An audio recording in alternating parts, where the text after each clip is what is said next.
चलिए सभी को गुड मॉर्निंग गुड मॉर्निंग। चलिए आवाज़ यार एक बार क्लियर कर दीजिए। आ रही है?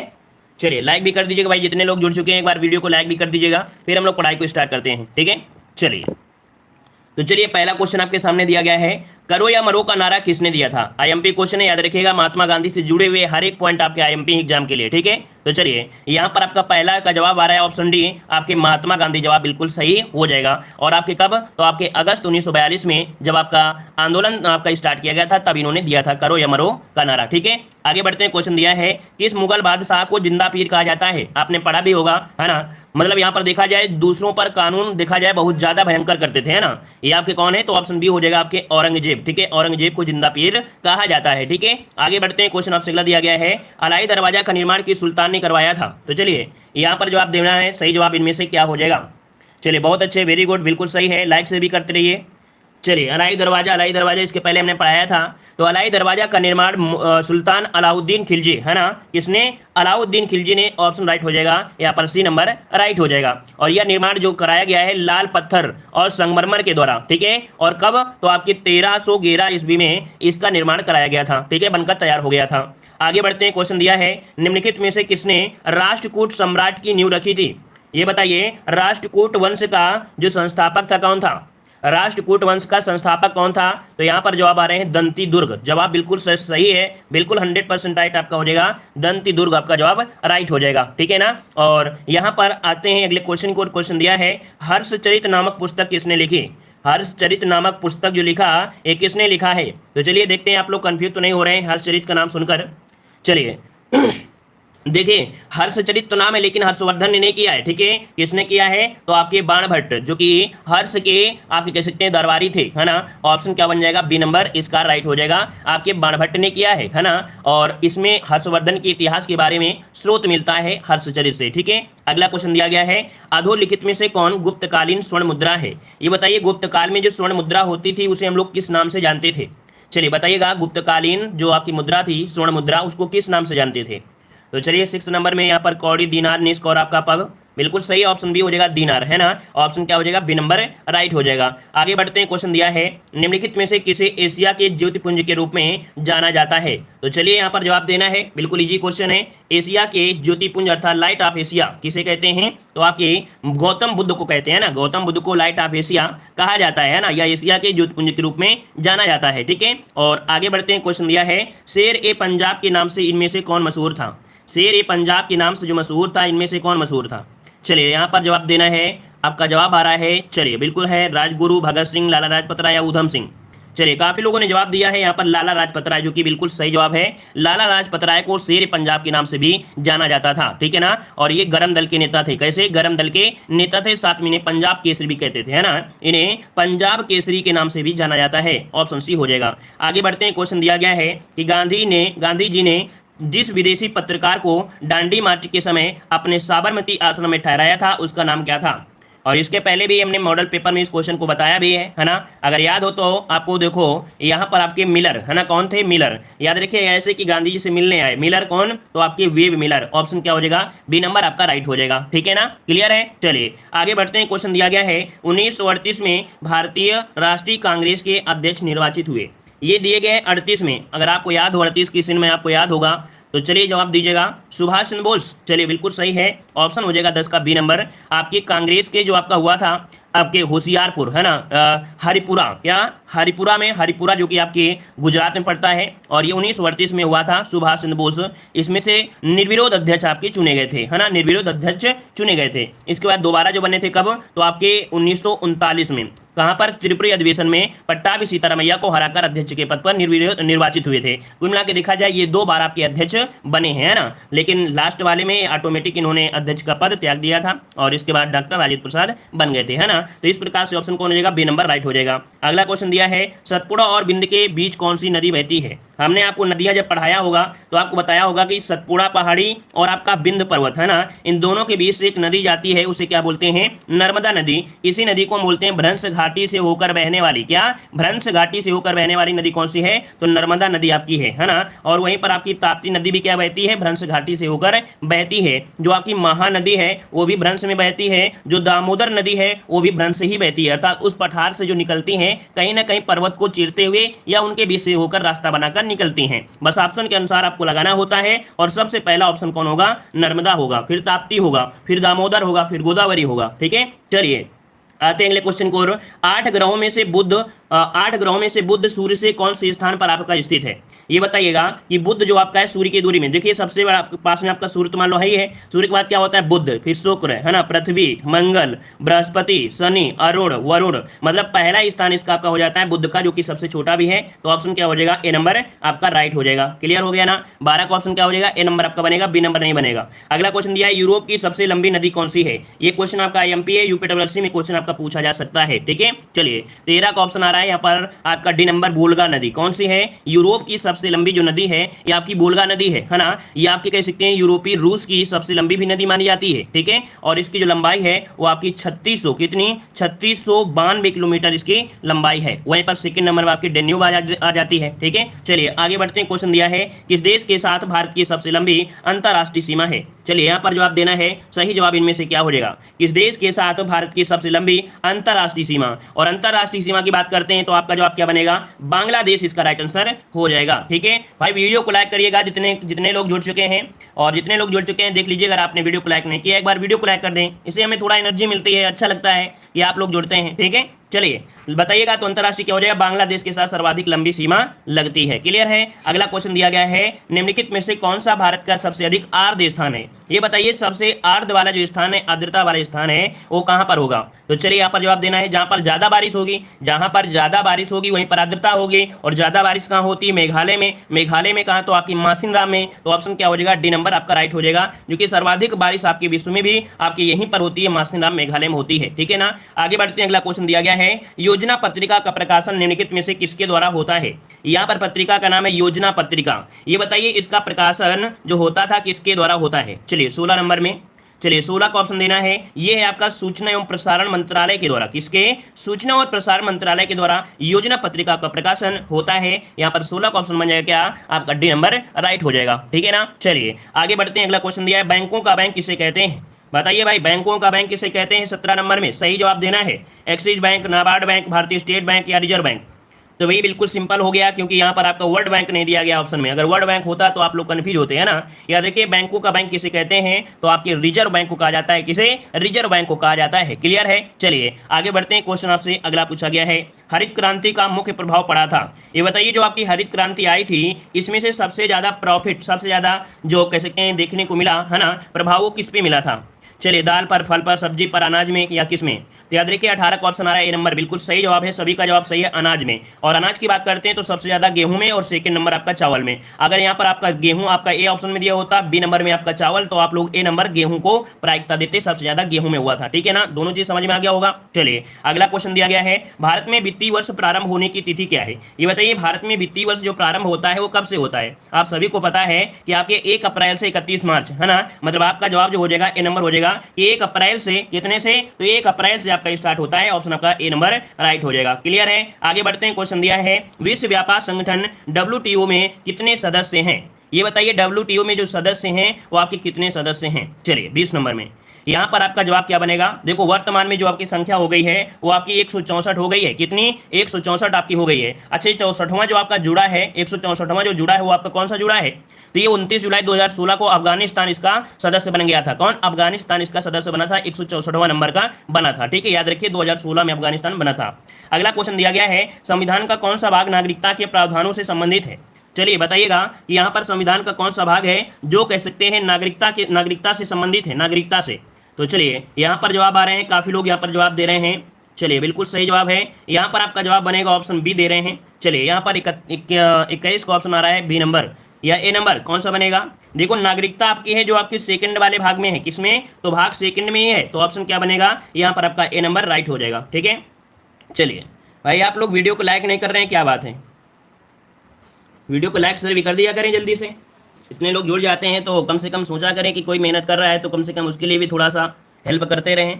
चलिए बताइए भाई, यहाँ पर 22 नंबर कह रहे हैं अभिव्यक्ति की स्वतंत्रता किस मौलिक अधिकार के अंतर्गत है। अभिव्यक्ति मतलब होता है बोलने की, क्या अभिव्यक्ति मतलब होता है बोलने की स्वतंत्रता, बोलने की आजादी। जैसे क्या होता है मीडिया वाले होते हैं ना, बिल्कुल बोलते रहते हैं, है ना। यहाँ पर जो आपका जवाब हो जाएगा 22 नंबर में ऑप्शन हो जाएगा कौन सा, बी नंबर। ये स्वतंत्रता के अधिकार में आते हैं, आर्टिकल नंबर आपके 19 में, है ना। जो पहला ही आपको मिल जाता है उसी में होता है। मीडिया वाले हमने आपको बताया था कि जो मीडिया वाले होते हैं वो चाहे कोई तूफान हो चाहे कुछ हो, चले जाते हैं, चाहे मर जाए लेकिन अंदर घुस जाएंगे, उनको डरे नहीं रहता है ना। बोलने का अधिकार भी है, साथ में हर एक प्रकार का अधिकार है, ठीक है। यहाँ पर ऑप्शन बी नंबर राइट हो जाएगा। आगे बढ़िए, अगला क्वेश्चन दिया गया है, कह रहा है संवैधानिक संशोधन अधिनियम 2002 से भारत में सभी बच्चों के लिए मुफ्त और अनिवार्य प्राथमिक शिक्षा की व्यवस्था की गई थी। ये बताइए कौन सा संशोधन था, यहाँ पर बताइएगा कौन सा संशोधन है। यहाँ पर 23 नंबर में, तो 23 का ऑप्शन हो जाएगा 86 संविधान, है ना। 86वां जो संविधान संशोधन था 2002 में भारत के सभी बच्चों के लिए मुफ्त और अनिवार्य प्राथमिक शिक्षा की व्यवस्था की गई है। तो ऑप्शन क्या बन जाएगा, ए नंबर राइट हो जाएगा। क्लियर हो गया। आगे बढ़ते हैं, क्वेश्चन दिया है संविधान में कितने प्रकार के आपातकालों का प्रावधान है। चलिए बताइएगा संविधान में कितने प्रकार के आपातकालों का प्रावधान है, यहाँ पर बताना है। तो चलिए काफी लोग जवाब दे रहे हैं, यहाँ पर 3। यहाँ पर आपका जवाब क्या हो जाएगा, 24 का ऑप्शन बनेगा सी नंबर, कि आपके 3 प्रकार के प्रावधान है जो आपके आपातकाल में है। आर्टिकल नंबर आपका यहाँ पर 352 आपका होता है, आर्टिकल नंबर 352, है ना, जो कि राष्ट्रीय आपातकाल होता है। आर्टिकल 356 होता है जिसे राजकीय आपातकाल या राष्ट्रपति शासन कहते हैं, है ना। और आर्टिकल नंबर आपका 360 होता है जिसे वित्तीय आपातकाल के नाम से जानते हैं। एक पॉइंट ये यहाँ पर पूछा जाता है, वित्तीय आपातकाल की घोषणा कितनी बार हुई है। तो याद रखिए वित्तीय आपातकाल की घोषणा अभी तक भारत में नहीं हुई है। आगे बढ़ते हैं, क्वेश्चन दिया है भारत में स्तरों में अदालतें होती हैं। ये बताइए भारत में जो अदालतें होती हैं वो कितने स्तर में होती हैं। यहाँ पर आपका 25 नंबर में, और 25 का ऑप्शन बनेगा यहाँ पर आपकी 3 स्तर में होती हैं। कितनी स्तर में, तो आपके 3 स्तर में आपकी कह सकते हैं कि आपकी कह सकते हैं अदालतें आपकी होती हैं, है ना। न्यायपालिका जो कि एक स्वतंत्र निकाय है जो कि कानून के अनुसार विभिन्न स्तरों पर आपके देश की जनता को न्याय आपको दिलाती है, ठीक है ना। तो यहाँ पर ऑप्शन कौन सा हो जाएगा, बी नंबर राइट हो जाएगा, ठीक है। आगे बढ़ते हैं, क्वेश्चन आपसे अगला पूछा गया है, यहाँ पर आपसे कह रहा है ध्वनि की तीव्रता का एसआई मात्रक क्या होता है। ध्वनि की तीव्रता का एसआई मात्रक जो होता है वो कौन सा होता है। तो चलिए यहाँ पर 26 का जवाब देना है। 26 का जवाब आ रहा है डेसिबल। यहाँ पर जवाब क्या हो जाएगा, डेसिबल। इसका राइट आंसर हो जाएगा डेसिबल आपका हो जाएगा, ठीक है ना। और यहाँ पर आगे बढ़ते हैं, क्वेश्चन आपसे अगला दिया है, गन मेटल किस मिश्र धातु से निर्मित है। गन मेटल आपने नाम सुना होगा, हाई स्कूल में इंटर में कभी ना कभी आपने सुना ही होगा, है ना। गन मेटल जो आपका होता है किससे बनाया जाता है। चलिए गन मेटल में आपका क्या होता है, याद रखिए इसमें 88% कॉपर होता है। क्या 88% क्या होता है आपका, कॉपर होता है। उसी के साथ तांबा आपका 10% होता है, ठीक है। तांबा कितना होता है, 10%। और जिंक होता है इसमें से, तो आपका 2% आपका जिंक इसमें से होता है। तो आपका कौन सा जवाब बन गया 27 में, तो ऑप्शन ए नंबर इसका राइट हो गया। आगे बढ़ते हैं, क्वेश्चन दिया है कि ताजमहल किससे प्रभावित हो रहा है। आपने नाम सुना होगा ताजमहल की, उसकी सुंदरता उसकी चमक जो हो रही है धीरे धीरे कम हो रही है ना। तो यहाँ पर ऐसा क्या कारण है, कौन से यहाँ पर आपका कह सकते हैं कि गैस जिसकी वजह से दिक्कत आ रही है। तो चलिए यहाँ पर जवाब क्या हो जाएगा, सल्फर डाइऑक्साइड। बिल्कुल सही है, ऑप्शन क्या बन जाएगा, ए नंबर सल्फर डाइऑक्साइड अर्थात SO2 की, जो कि आप कह सकते हैं अम्लीय वर्षा, है ना। SO2 से क्या होती है, अम्लीय वर्षा होती है। तो अम्लीय वर्षा की वजह से ताजमहल की जो सुंदरता है वो धीरे धीरे क्या हो रही है, खत्म हो रही है। उसकी जो शाइनिंग थी, वो व्हाइटनेस थी, है ना, तो वो क्या हो रही है, कम हो रही है। अगला क्वेश्चन दिया है कि कमी से रिकेट्स का रोग होता है। ये बताइए कि इसकी कमी से रिकेट्स हो जाता है, कौन सी कमी से रिकेट्स होता है। और छोटे बच्चों में इसे हम लोग सुखवा रोग भी बोल देते हैं ना। तो यहाँ पर आपका जवाब क्या बनेगा, तो ऑप्शन आ रहा है डी नंबर, मतलब ऑप्शन ए हो जाएगा विटामिन डी। विटामिन डी की कमी से रिकेट्स नामक रोग हो जाता है। और विटामिन डी हड्डियों के पोषण प्रदान करने वाला विटामिन, आपको पता है विटामिन डी जो मुख्य रूप से होता है ये हड्डियों को क्या ताकत प्रदान करता है, पोषण प्रदान। और अगला क्वेश्चन आपसे दिया गया है, ट्यूबरक्लोसिस संक्रमण होता है। ये बताइएगा कि ट्यूबरक्लोसिस जो संक्रमण होता है ना, ये कह सकते हैं किसके द्वारा होता है। चलिए यहाँ पर 30 नंबर में, और 30 का ऑप्शन क्या बनेगा, यहाँ पर आपका सी नंबर आपका हो जाएगा कि माइकोबैक्टीरियम ट्यूबरक्लोसिस द्वारा, है ना। ऑप्शन क्या हो जाएगा, माइकोबैक्टीरियम ट्यूबरक्लोसिस द्वारा आपका होता है। ऑप्शन यहाँ पर सी नंबर राइट हो जाएगा। क्लियर है। आगे बढ़ते हैं, क्वेश्चन दिया गया है, निम्नलिखित शब्दों में से वर्तनी की दृष्टि से कौन सा शब्द आपका अशुद्ध है। यहाँ पर देखो हिंदी का क्वेश्चन दिया है और ये क्वेश्चन संभावित है, आपको मिल सकता है। देखो हमने बताया कि यहाँ पर पुष्पांजलि, निरपराध, उज्जवल, इनमें से कोई ना कोई मिलता है, और एक आपका कवित्री, है ना। इन 5 में से एक आपको मिल सकता है। तो चलिए बताइए इनमें से क्या हो जाएगा। तो चलिए 36 का जवाब देना है, और 36 का ऑप्शन यहाँ पर आ रहा है ऑप्शन डी। देखिएगा यहाँ पर आपका डी जो आपका उज्जवल दिया गया है, अच्छा पुष्पांजलि दिया गया है ना। पुष्पांजलि आपका जो दिया गया है पुष्पांजलि, ये तो आपका कह सकते हैं गड़बड़, निरापराध। अच्छा ये सही दिया, ये भी सही दिया, ये भी सही है। यहाँ पर दिया है निरापराध, होता क्या है, निरपराध होता है। क्या होता है, निरपराध होता है, मतलब ये गलती है आपका बी नंबर, है ना। अगला दिया गया है, पैर से सिर तक वाक्यांश के लिए शब्द बताइए। पैर से सिर तक वाक्यांश के लिए क्या बोलेंगे? पैर से सिर तक के लिए आप लोग क्या प्रयोग करेंगे? जल्दी से बताइएगा इसका राइट आंसर इनमें से क्या हो जाएगा। तो चलिए यहाँ पर काफी लोग जवाब दे रहे हैं। ऑप्शन आ रहा है अपाद मस्तक। कौन सा? तो 37 का ऑप्शन बनेगा यहाँ पर आपका डी नंबर, अपाद मस्तक कहा जाता है। डी नंबर आपका राइट हो जाएगा। क्लियर हो गया इतना पॉइंट? क्लियर है ना? तो चलिए आगे बढ़ते हैं। क्वेश्चन दिया है पगड़ी रख घी चक लोकोक्ति का अर्थ क्या होता है? पगड़ी रख घी चक लोकोक्ति का अर्थ आपको बताना है। तो चलिए यहाँ पर आपको जवाब देना है। सही जवाब 38 नंबर में क्या हो जाएगा? तो चलिए 38 का ऑप्शन यहाँ पर आने शुरू हो गए हैं। यहाँ पर याद रखिएगा कि मान सम्मान से ही जीवन का आनंद है ना? क्या है? पगड़ी रख घी चक मतलब होता है मान सम्मान से ही जीवन क्या होता है? आनंद होता है। ऑप्शन बन जाए कौन सा? ए नंबर आपका राइट हो जाएगा। अगला दिया है कवि और उनकी रचना का जोड़ा कौन सा सही नहीं है? ये बताइए, कवि दिए और उनकी रचना दिए हैं, कौन सा जोड़ा सही नहीं है? यहाँ पर आपको फोकस करना है और बिल्कुल स्पीड के साथ बताइए कौन सा इसका हो सकता है। तो देखो यहाँ पर दिया है शिवराज भूषण का आपका भूषण हो जाएगा, सही है। शब्द रसायन जो कि आपके देवदत्त का है, ये भी सही है। परिमल जो कि आपके सूर्यकांत त्रिपाठी निराला का है, ये भी सही है। उद्धव शतक दिया है भारतेंदु हरिश्चंद्र। क्या दिया है? उद्धव शतक दिया है भारतेंदु हरिश्चंद्र का। तो मतलब यहाँ पर गलती इन्हीं की आपकी हो जाएगी। क्यों? क्योंकि उद्धव शतक किसका है? रत्नाकर का है। किसका है? तो आपके रत्नाकर का है। याद रखिए जगन्नाथ रत्नाकर का है, भारतेंदु हरिश्चंद्र का नहीं है, ये रत्नाकर का है। याद रहेगा ना? क्लियर हो गया? आगे बढ़ते हैं। कह रहे सूर्योदय शब्द का संविच्छेद क्या हो जाएगा? सूर्योदय शब्द का संविच्छेद इनमें से क्या हो जाएगा? सूर्य धन उदय। क्या? सूर्य धन उदय। और कौन सा हो जाएगा? तो 40 का ऑप्शन बन रहा है यहाँ पर आपका बी, आपका सूर्य धन उदय हो जाएगा। जो कि कौन सा संधि है? तो वो की मात्रा है, और वो की मात्रा होती है किसमें? तो आपकी गुण संधि में होती है। तो ऑप्शन क्या बन जाएगा? यहाँ पर आपका जवाब हो जाएगा कौन सा? बी नंबर राइट हो जाएगा। ठीक है, आगे बढ़ते हैं। क्वेश्चन आपसे अगला पूछा गया है। कह रहा है यहाँ पर करंट अफेयर का देखो बेहतरीन क्वेश्चन आपका इसमें भी मिल चुका है। चलिए, कह रहा है आपसे 1 मई 2021 में अंटार्कटिका के रोन्ने आइस शेल के पश्चिमी हिस्से से विश्व के सबसे बड़े हिमखंडों अर्थात आइसबर्ग में से एक टूटकर अलग हो गया है। वैज्ञानिकों ने इस हिमखंड का नाम क्या रखा है? इसके पहले भी मॉडल पेपर में हमने इसको आपको बताया था कि सबसे बड़ा हिमखंड है जो कि यहाँ पर देखा जाए अंटार्कटिका से टूट गया है, और इसका नाम क्या है? तो यहाँ पर 51 का ऑप्शन क्या बनेगा? ऑप्शन हो जाएगा ए नंबर A76, है ना? याद रखिए A76 नाम है, आपको याद आ गया होगा, है ना? अगला क्वेश्चन दिया गया है।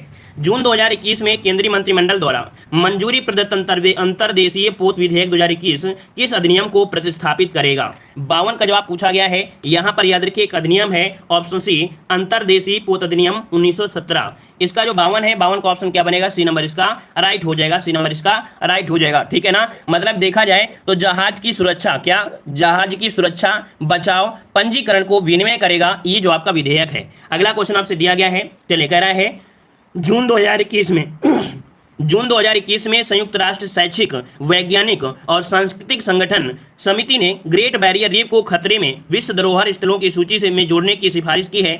ग्रेट बैरियर रीफ किस देश में स्थित है?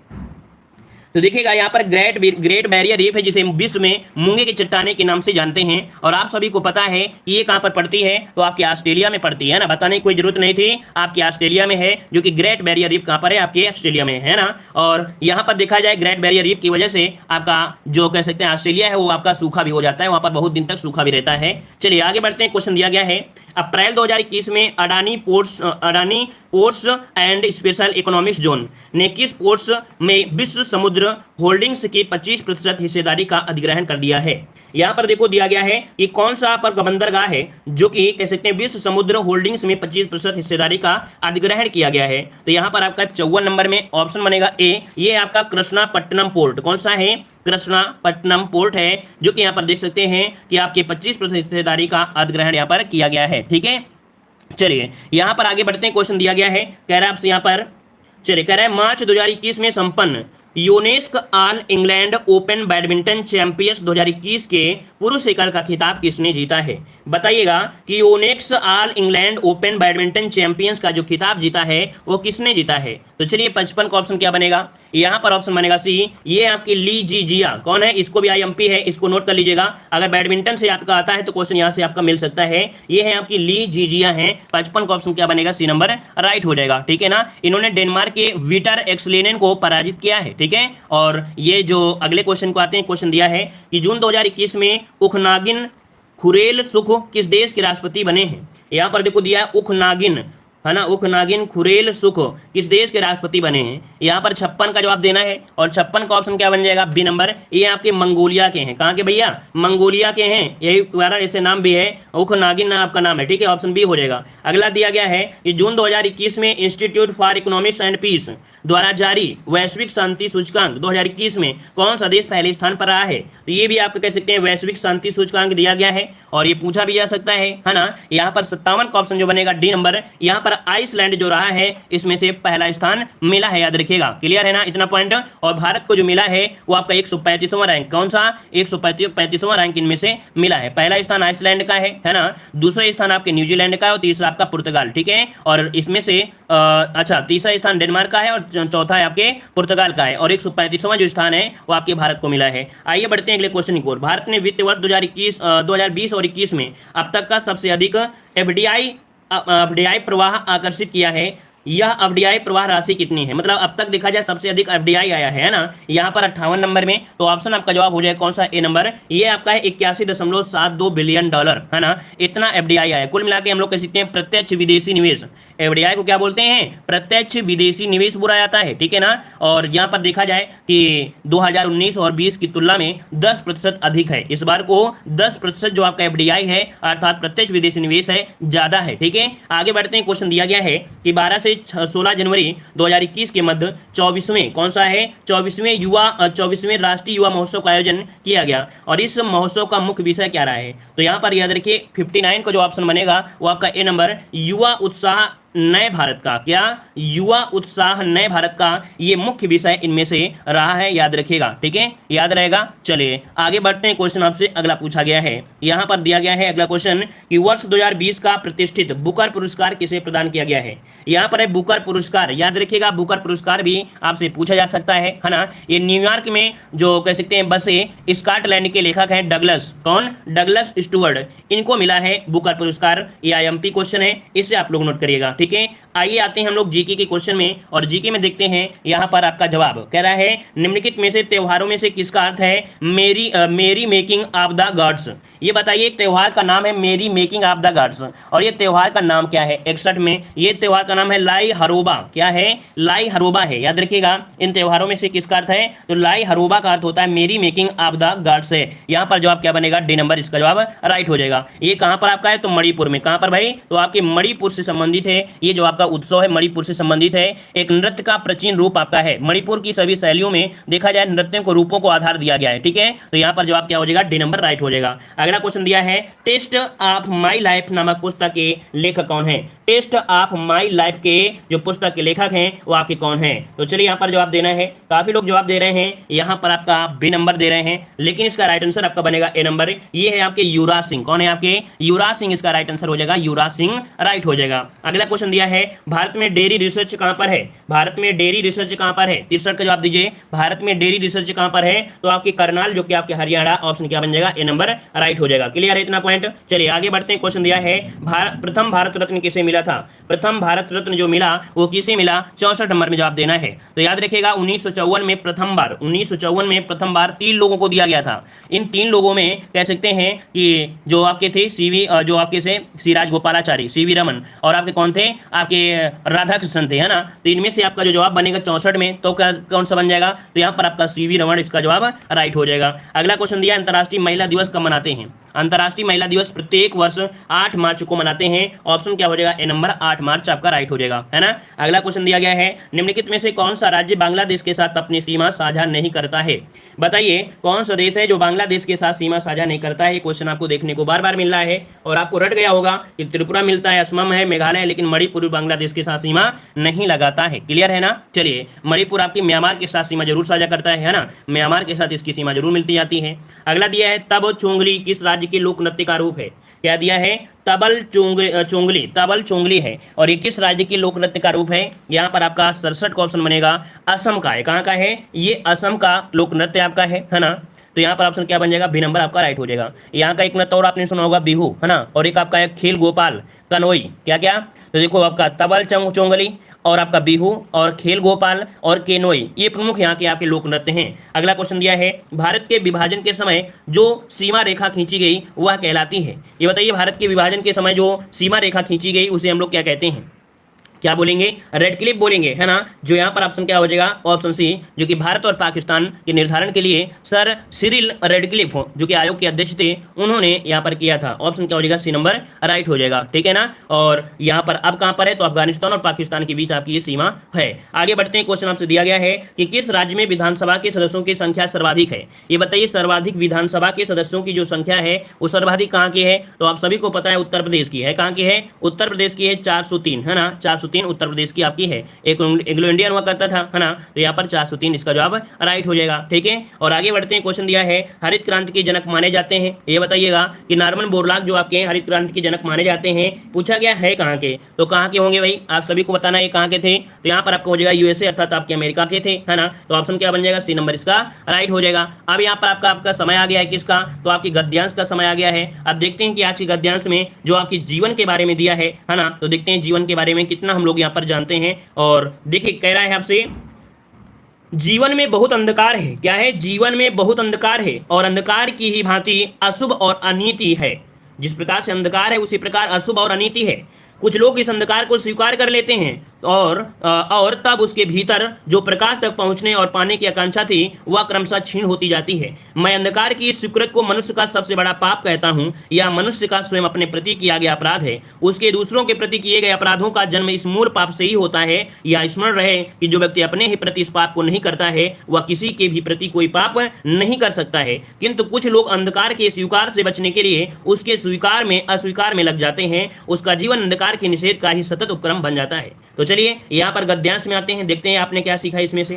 कह रहा है आपसे यहाँ पर गद्यांश में अंधकार शब्द किस ओर संकेत कर रहा है? अंधकार का मतलब यहाँ पर क्या संकेत हो रहा है? मतलब अपराधों की ओर संकेत कर रहा है। क्या? अपराधों की ओर संकेत कर रहा है। तो ऑप्शन क्या बनेगा यहाँ पर आपका सही नंबर। अगला क्वेश्चन आपसे दिया गया है, यहाँ पर देखो दिया है, लेखक ने किसे सबसे बड़ा पाप कहा है? लेखक ने जो पाप कहा है, सबसे बड़ा पाप किसे कहा है? बताइएगा कौन सा सबसे बड़ा पाप है? तो यहाँ पर अंधकार को जो स्वीकार कर लेता है, अंधकार को जो स्वीकार कर लेता है वही सबसे बड़ा पाप है, याद रखिएगा, है ना। अंधभक्त जो होते हैं ना, उनकी बात नहीं मानना चाहिए, याद रखिएगा। अगला क्वेश्चन दिया है कि जब व्यक्ति स्वयं के प्रति किए गए अन्याय या शोषण के विरुद्ध आवाज नहीं उठाता है तो ऐसी स्थिति में क्या होता है? तो उससे दूसरों के प्रति अन्याय और शोषण को बढ़ावा मिलता है ना। मतलब कह सकते हैं स्वयं के प्रति अगर अन्याय शोषण हो रहा है और आवाज नहीं उठाता है तो उससे क्या होगा? दूसरों के प्रति भी क्या हो जाएगा? अन्याय होगा, शोषण को बढ़ावा मिलेगा। यहाँ पर ऑप्शन ए नंबर राइट हो जाएगा। अगला क्वेश्चन दिया है, अंधकार का निषेध किस ओर संकेत करता है? अंधकार का निषेध, निषेध का अर्थ आप लोग जानते हैं। निषेध के हिसाब से क्या हो जाएगा कि यह मानना है कि समाज में अन्याय शोषण बुराइयां नहीं है ना। यह मानना है कि समाज में जो अन्याय है शोषण है ये बुराइयां नहीं है। यहाँ पर ऑप्शन क्या बनेगा? डी नंबर राइट हो जाएगा। और अगला क्वेश्चन आपसे दिया गया है, इस गद्यांश का मुख्य उद्देश्य क्या है? अगर आपने पढ़ा है तो बताइए। हम यहाँ पर अब थोड़ा सा धीरे से इसका जवाब देंगे क्योंकि आप लोगों से देखना है, क्योंकि आपने गद्यांश देखा है। बताइए अब चारों ऑप्शन जल्दी से पढ़िए और इसके बाद जवाब दीजिए। इस गद्यांश का मुख्य उद्देश्य इनमें से क्या है? अंधकार और प्रकाश की व्याख्या करना किया गया है या अन्याय और बुराइयों को दूर करने के लिए प्रेरित किया गया है? बिल्कुल सही है, आप लोग समझदार हैं, बहुत बेहतरीन तरीके से अन्याय और बुराइयों को दूर करने के लिए प्रेरित किया गया इस गद्यांश में। क्लियर है? आते हैं अगले क्वेश्चन को। क्वेश्चन दिया गया है, चलिए कह रहा आपसे यहाँ पर, राजनीतिक बहसों की गर्मी में हम जो भी कहें अपने राष्ट्रीय अभिमान की अभिव्यक्ति में हम जितना भी जोर से खींचें, सक्रिय राष्ट्रीय सेवा के प्रति हम अत्यंत उदासीन रहते हैं क्योंकि हमारा देश प्रकाश से हीन है। मानव स्वभाव से हीनित कंजूसी के कारण इन्हें हमने नीचे रख छोड़ा है। उनके प्रति अन्याय से हम बच ही नहीं सकते हैं। समय समय पर उसके नाम पर हम पैसा इकट्ठा करते हैं लेकिन उसके हिस्से में शब्द ही आते हैं। पैसा तो अंततः हमारी पार्टी के लोगों के पास पहुंचता है। संक्षेप में जिनके पास बुद्धि, शिक्षा, समृद्धि और सम्मान है, हमारे देश के उस अत्यंत छोटे हिस्से 5% और आबादी के अन्य 95% के बीच की जो दूरी है वो समुद्र से भी अधिक आपकी चौड़ी है। यहाँ पर को दिया गया है एक राजनीतिक पार्टी से कि जनता से पैसा तो वसूल लेते हैं किसी न किसी एक संगठन के रूप में, लेकिन जो आपको सुविधाएं मिलती हैं कितनी? तो समुद्र से कम मिलती हैं। क्यों? यहाँ पर देखो 5% आपको दिया है और 95% यहाँ पर दिया गया है ना। तो देखते हैं यहाँ पर क्वेश्चन का अर्थ क्या हो रहा है। लेखक के अनुसार हम किनके प्रति अन्याय करते हैं? चलिए 76 जवाब देना है। 76 नंबर में लेखक किनके प्रति? तो जो निम्न वर्ग के होते हैं, जो निम्न वर्ग के होते हैं उन्हीं के प्रति क्या होता है? अन्याय होता है कि नहीं? अगला क्वेश्चन दिया है, लेखक के अनुसार हम किनके नाम पर पैसा इकट्ठा कर लेते हैं? किनके नाम पर हम पैसा इकट्ठा करते हैं, तो यहां पर देखिएगा कि निम्न वर्ग के लोगों की भलाई के नाम पर हम पैसा इकट्ठा कर लेते हैं, लेकिन वो पैसा कहां जाता है किसी को पता नहीं चलता है। अगला क्वेश्चन दिया गया है, लेकिन उनके हिस्से में शब्द ही आते हैं, वाक्य में रेखांकित शब्द किस अर्थ को संकेत कर रहा है। अर्थात जो शब्द है ये शब्द किसकी ओर संकेत करने को कह रहा है, शब्द का अर्थ किसकी ओर जा रहा है। तो कभी ना पूरे होने वाले वादों की तरफ जाता है, उनके शब्द जो होते हैं कभी पूरे ही नहीं होते हैं, ऐसी तरह इस शब्द को संकेत कर रहा है। और अगला क्वेश्चन दिया है, यह प्रस्तुत गद्यांश के आधार पर हमने किसे नीचा रख छोड़ा है। बताइएगा, गद्यांश में कह रहा है हमने किसे नीचा रख छोड़ा है, किसे नीचा रख छोड़ा है, कौन सा आपका वर्ग आएगा। तो यहाँ पर निम्न वर्ग की बात हो रही है, तो यहाँ पर निम्न वर्ग का बहुत नीचा छोड़ दिया है। और अगला, और यहाँ पर कह सकते हैं इस वीडियो का और कह सकते हैं इस गद्यांश का अंतिम क्वेश्चन दिया है, जिसे आपको बेहतरीन तरीके से बताना है कि गद्यांश के आधार पर कहा जा सकता है कि क्या कहा जा सकता है। बताइएगा, इस गद्यांश में हम लोग क्या कह सकते हैं। कह रहे संसाधनों का असंतुलन बंटवारा वर्ग भेद की खाई को बढ़ाता है ना। जो संसाधन होते हैं वो असंतुलित बंटवारा वर्ग भेद की खाई को बढ़ा देते हैं, ऊंचाई और गहराई को ये लोग बढ़ा देते हैं। तो ऑप्शन क्या हो जाएगा, बी नंबर आपका राइट हो जाएगा। तो इस प्रकार से ये आपका टेस्ट पेपर ठीक है ना। चलिए आगे बढ़ते हैं अगली क्लास में, ठीक है। धन्यवाद सभी को, जय हिंद, सभी को वंदे मातरम।